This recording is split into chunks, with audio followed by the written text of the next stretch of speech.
What is up, guys? RGT85 here, and we have two news stories that I definitely want to go over. I was going to save these for RGT news on Friday, but I feel like these are sort of time sensitive and they need to be talked about now. The first story we need to talk about is a potential hack with the NES Classic online service. Now, of course, yesterday on the channel, we went over the NES's online service, and honestly, I had mixed results with it. Mostly positive, some negative things. We'll talk about that in the actual piece of the video where we go over this, but I do want to talk about this hack that's going on because it's actually allowing you to add more games to your Nintendo Switch via the NES Online service. The second news story is something that I think is a very positive thing. We, of course, yesterday saw the introduction of the PlayStation Classic, which is a new plug-and-play system coming to the market from Sony on December 3rd, 2018, and it's going to have 20 original PlayStation games available on this system. It looks really cool. We did a full video on it last night. Make sure you guys go check out that video. But another system that a lot of people have had their eyes on is, of course, the Sega Genesis Mini. Well, that system has been delayed.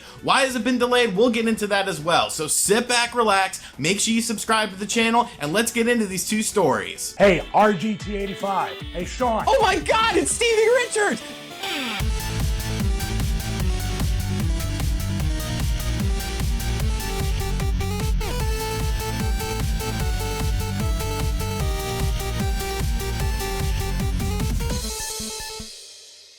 Yesterday, the Nintendo Switch's online service launched, and honestly, I was very curious to check it out. We've heard a lot of good things about it, we've heard a lot of bad things about it. Reception has definitely been mixed, maybe leaning towards the negative side when it comes to this service, and rightfully so. You know, a lot of people were anticipating this to be a robust system. Nintendo themselves always hyped it up and said, oh, it's going to be really great, there's going to be a lot of features, and then unfortunately what we got was definitely sort of lacking in terms of features. Now, yesterday on the channel, we checked out the online service in a video, and I liked a few things about it. There were a few things I did not like about it. Of course, one of the best things about the system is the cloud save ability. The cloud saves are very easy. It's very simple to do. They don't take very long at all, and you just basically go through each game, hit the start button, and then you can cloud save your game. So that was very easy. I thought that was very well done by Nintendo. And then, of course, the main draw to this system with a lot of people was, of course, the NES games online. I checked out some of the NES games online, had a decent time with it, you know, playing the games themselves. Some of the colors look a bit off in some of the games, I did notice, and it's just like in certain areas. I noticed in some areas of Double Dragon, I felt the colors looked a little bit off, and then I tried some online play. It was a bit spotty, but I believe that was just on the connection that I was using against the player, because last night, over on 8-Bit Eric's channel, there was a complete annihilation of Eric. Eric got absolutely destroyed in Tecmo Bowl by yours truly, and I know what you're gonna say. Well, you use the Oakland Raiders, or the Los Angeles Raiders in that game, so you use Bo Jackson. Look, people, I didn't even Bo spam him that bad.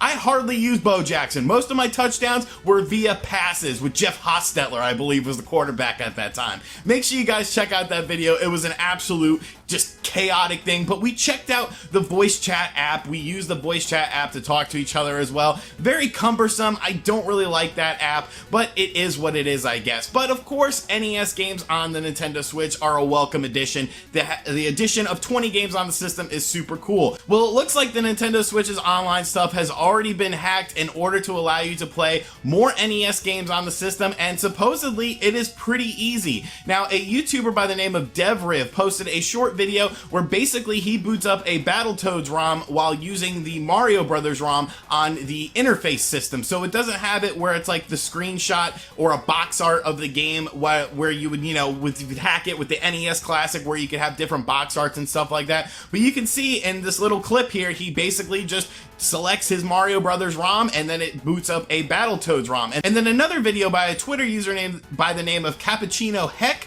also showcases him booting up a River City Ransom ROM and then playing Kirby's Adventure on his Nintendo Switch via the NES Classic. And in a tweet he says, okay, so this is incredibly basic, but it shows the fully custom games are possible. Hack Cheat for the Nintendo Switch online service when? And of course, Hack Cheat is the system that utilizes your basically hacking the NES Classic. I did a video on that a long time ago when the NES Classic first was unveiled and first released, how you can could hack the system to add more games to it. Now, in an interview with Polygon, he actually went on record as saying the following: "For someone with prior experience in running Switch mods, getting all of it set up at first is a bit of a process, but nothing too hard with proper instructions. After an initial setup, it's insanely easy to swap out ROMs and add entirely new ones." So it looks like this is something that probably won't go away. I don't think Nintendo really did all that much in terms of security with the NES Online stuff, because they probably didn't expect people to go about and do this sort of thing, even though they probably should have.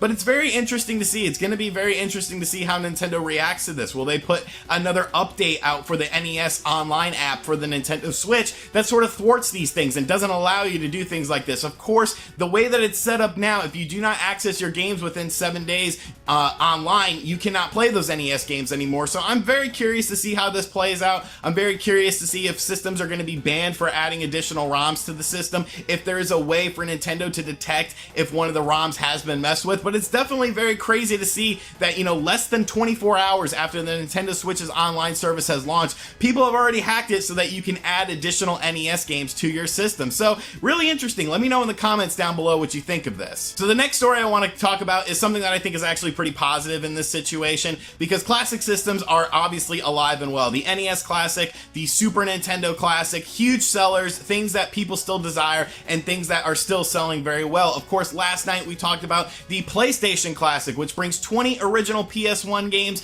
to a plug-and-play mini console for the PS1. It looks really cool, I think. I really wish they would have used controllers with analog sticks. They probably wanted to keep the price down and have the ability to include 2 controllers for that $99.99 price point that they were going for, but I would have liked to have seen that. Make sure you guys check out the full video on the PlayStation Classic where we go over the games and what games I want to see on this system. We of course have the Neo Geo Mini that will be hitting stateside very soon. It's already released in Japan. Lots of YouTubers have gotten their hands on it.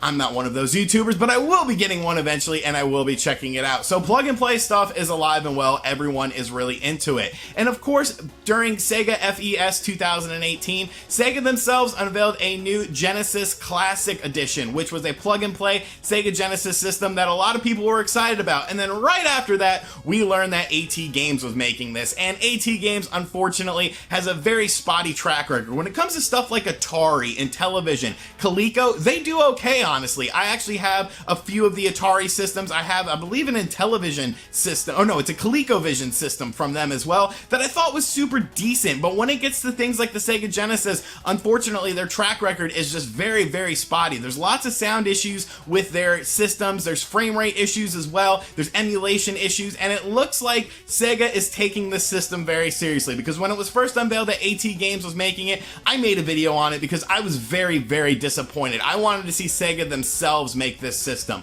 Well, it looks like Sega is putting a lot of time and effort into this, because the Sega Genesis Classic Edition has now been delayed until 2019 to improve the quality of the system. So in a roughly translated tweet that went out today, it says the following: "Again, in order to further improve on its quality that is expected by the fans of Sega, the original Mega Drive staff is working on revising the design of the Mega Drive Mini and are working with Japanese developers with experience in software development. Sega apologizes for any inconveniences from the delay and asks fans just to wait a little bit longer," and that it was confirmed that this will not be coming out until 2019. And honestly, I am completely on board with this. This isn't a thing anymore where you can just throw out a crappy plug and play system or a crappy emulation system. The fact that companies themselves are getting involved with the plug and play market. We of course have seen the success of the NES Classic and the SNES Classic. The Neo Geo Mini is a very hot item. A lot of people are talking about it. A lot of people want one.